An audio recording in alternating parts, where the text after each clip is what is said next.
Hey guys! Maligayang pagbabalik sa channel. Ngayon, tatalakayin natin ang isang malaking tanong na iniisip ng marami. Aling edifier speaker ang dapat kong piliin mula sa gaming, musika, hanggang sa isang tunay na hi-fi na karanasan? May iniaalok ang edifier para sa lahat. Pero nakaka-overwhelm talaga ang pumili ng tamang speaker.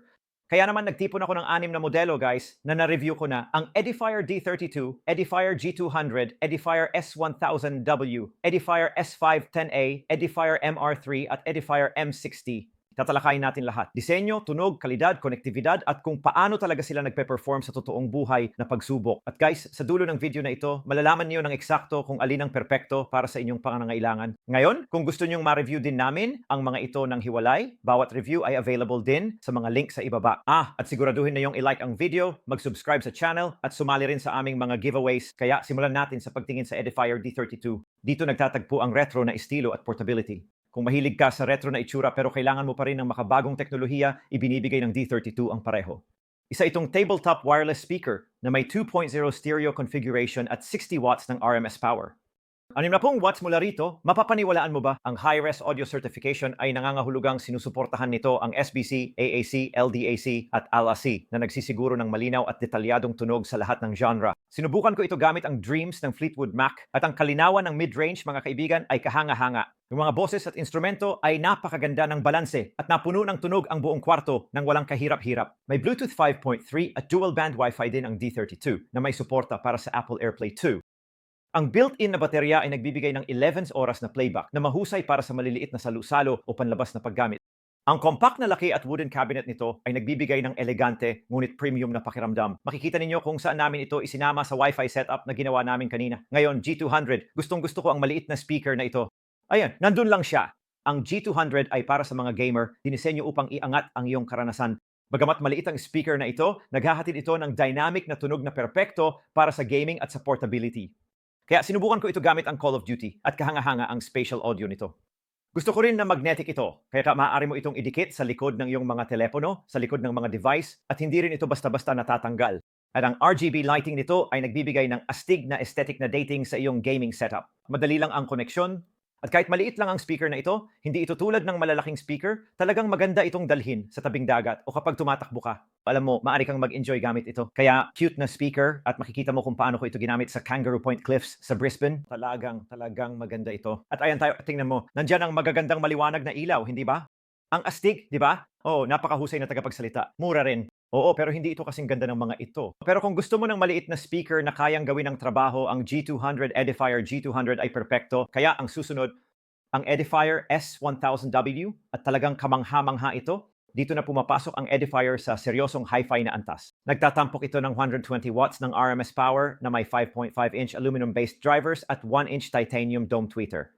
Kaya pinatugtog ko ang Guns N' Roses November Rain gamit ang mga speaker na ito at napakagandang pakinggan. Ang matataas na tunog ng gitara at boses ay pumuno sa buong kwarto ng mayaman at mainit na tunog na parang nanonood ka ng live na konsyerto. Malawak ang konektibidad nito. May Wi-Fi, Bluetooth 5.0, optical, coaxial at AUX inputs. At sinusuportahan nito ang mga streaming platform tulad ng Tidal Connect, Spotify at Apple AirPlay 2. Ngayon, talagang gusto ko ang disenyo nitong may anggulo. Talagang pinapaganda nito ang pagkalat ng tunog, kaya napaka-ideal nito. Medyo mabigat din ito, pero iyon ay dahil isa itong tunay na hi-fi system. Sobrang nagustuhan ito ng tatay ko. Kaya habang nakikinig siya ng musika, gusto niya panatilihin ito. Napakaganda nito. Ginamit din namin ito para sa surround sound habang nanonood ng Juntao at kamangha-mangha ang tunog. At dahil sa tunog na lumalabas dito, nagkaroon ako ng goosebumps. Kaya napakagandang speaker talaga. Ito ang pinaka top of the line sa hanay na ito guys.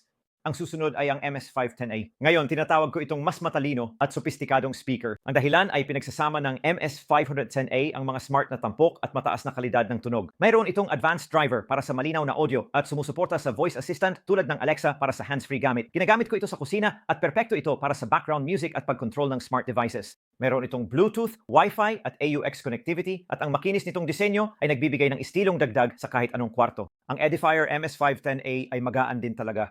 Pwede mo itong gamitin kahit saan. Ang tanging kailangan lang ay may kordon ito na kailangang isaksak, pero isa pa ito sa mga Wi-Fi speaker ng Edifier at muli, pwede mo itong ikonekta sa D32 S1000W para sa isang home audio system.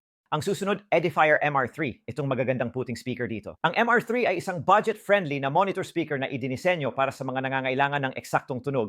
Ang bawat unit ay naglalaman ng 3.5-inch mid-low driver at isang 1-inch na Silk Dome tweeter na naghahatid ng 18 watts ng RMS power bawat speaker. Sinusuportahan nito ang 24-bit 96 kHz high-res audio at ang balancing tunog ay perpekto para sa mga content creator o nagsisimulang audio engineer.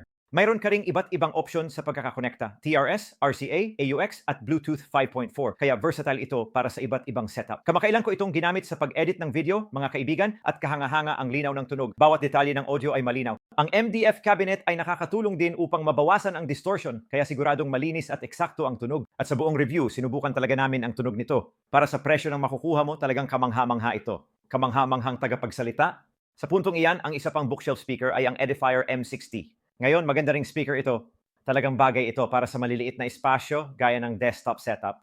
Nagbibigay ito ng malinaw at tuloy-tuloy na tunog para sa kaswal na pakikinig. Wala nga lang itong mga premium na tampok tulad ng sa Edifier S1000W, pero talagang malakas pa rin ang tunog na kayang ibigay nito. At makikita mo, medyo mas maliit ito kaysa sa Edifier MR3. Marahil ito ang pinakamaliit sa mga speaker na ito, pero hindi ito nagpapahuli pagdating sa lakas ng tunog na kaya nitong ibuga. Maganda ang performance nito. Kaya alin sa Edifier speaker ang dapat ninyong piliin? Well, nakadepende ito sa kung ano ang gusto ninyong makamit. Kung gusto ninyo ng retro estilo at magandang tunog, D32 ay mahusay na pagpipilian. Para sa gamer na naghahanap ng portable speaker, pwede kayong pumili ng G200 para sa dynamic audio at RGB kulay. Para sa audiophile, S1000W ang panalo sa tunog at konektibidad. Para sa naghahanap ng smart features, MS50 at 510A ay maganda ang teknolohiya at estilo. Para sa content creator o sinumang kailangan ng eksaktong audio, isaalang-alang ang MR3. Para sa compact at maaasahang option, M60 ay siguradong magagamit ng maayos. Guys, ipaalam ninyo sa comments kung alin ang gusto ninyong piliin o kung meron na kayong Edifier speaker, sabihin ninyo kung paano ito gumagana para sa inyo. At tingnan nyo rin ang mga individual na speaker para sa mga ito. Nireview namin ang lahat ng ito sa mga full review na makikita sa description sa ibaba.